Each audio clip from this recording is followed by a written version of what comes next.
The treatment of cancer has rapidly changed over the last few years. One of the newest ways of combating cancer is by the use of vaccines. Cancer vaccines are a hybrid combination of treatment and prevention. The typical use of vaccines that we are all familiar with is the administration of vaccines to prevent illness. Vaccines for cancer take a different approach. Cancer vaccines would ideally be used in patients whose disease has already been diagnosed and treated with surgery, chemotherapy, or radiation. The patient would then be given the vaccine to immunize them to prevent the cancer from coming back. By working with the immune system, it might be possible to use the body's own defense mechanisms to get the last remaining cancer cells or to create a defense system that would keep the cancer under control. Normal body cells grow, divide, and die in an orderly fashion. In cancer cells, there is a genetic mutation to the cells that results in abnormal cell tissue growth. Instead of dying, they outlive normal cells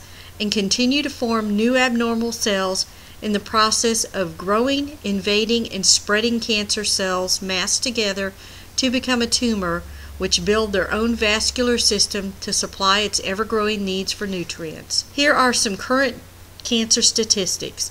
As you can see, Kentucky has the highest rate of cancer in the U.S. Current treatment modalities depend on the type, the location, and the degree of spread or the staging of the cancer. Surgery involves total or partial removal of the tumor or mass. Chemotherapy involves giving a certain chemical compound, also known as chemo, in an attempt to kill or stop the further spread of the fast-growing cancer cells. Each type of cancer has a specific type of chemo drug or drugs that has been found through clinical trials to be most effective. Radiation therapy involves the use of concentrated beams of radiation to pinpoint at the targeted tumor area to kill the tumor by disrupting cell growth. Combination treatments are sometimes more effective than single-agent therapies.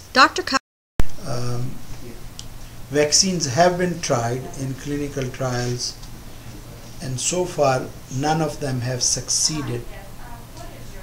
The diseases for which they have been studied, one is melanoma, the other one is non-Hodgkin lymphoma, and then there are potential vaccines for colon cancer,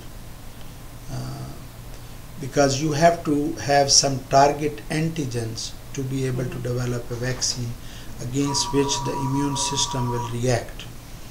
Now, there was one vaccine which went up to phase 3 trials in melanoma.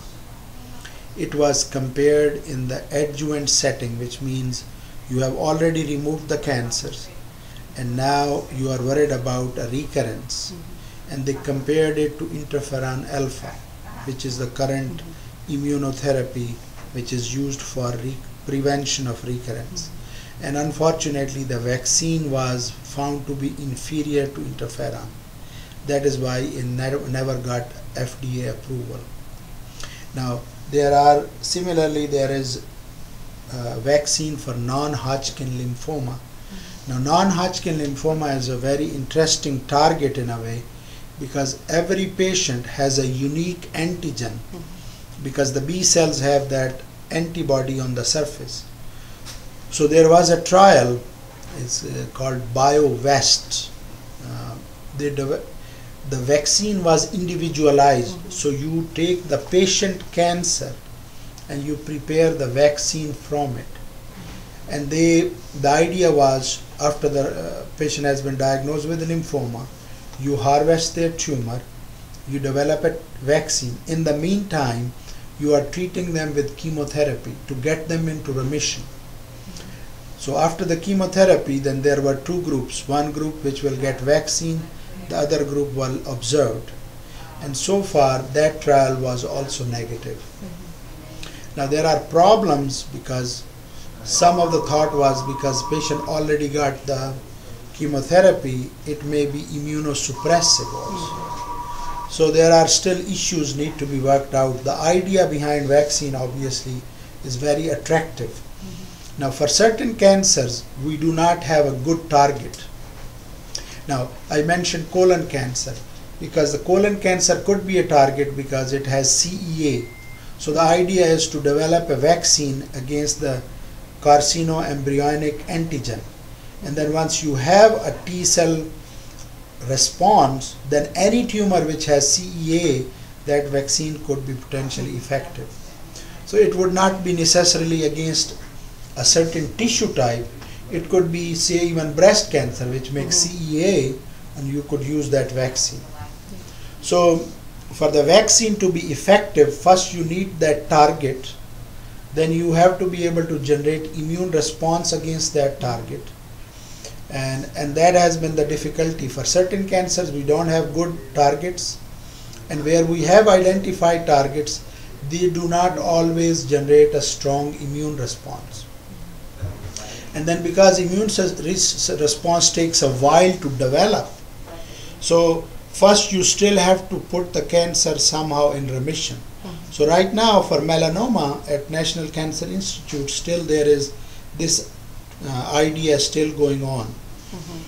Because in melanoma, because we know you can create an immune response, because some patients would respond to interleukin 2, even in the metastatic disease.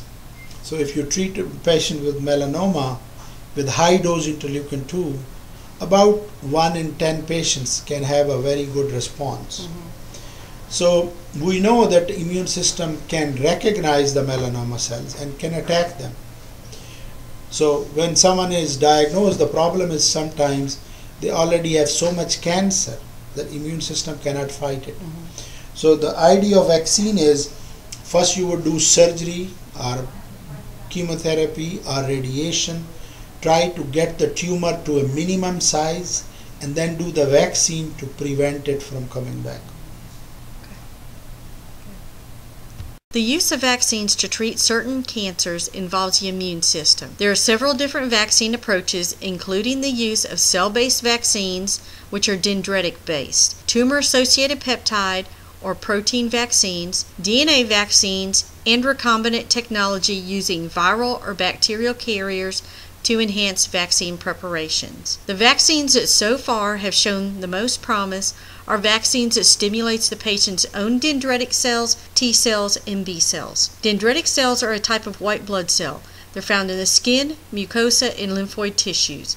Dendritic cells initiate immune response by activating the lymphocytes and secreting cytokines, a regulatory protein that signals for T cells and B cells to begin to work. T cells are involved in cell-mediated immunity. The T cells then form memory cells so that they will remember the pathogen and be able to set forth a quick response. B cells are primarily responsible for humoral immunity, relating to antibodies. B cells respond to a foreign substance by producing large quantities of antibodies, which then neutralize the foreign or infected cells. B cells can form memory cells so the pathogen can be later identified. Biological modifiers are large sugar molecules, immune polysaccharides, or a sugar and protein molecule called glycoproteins that interact with the receptors on the surface of immune system cells. Biological modifiers stimulate the immune system.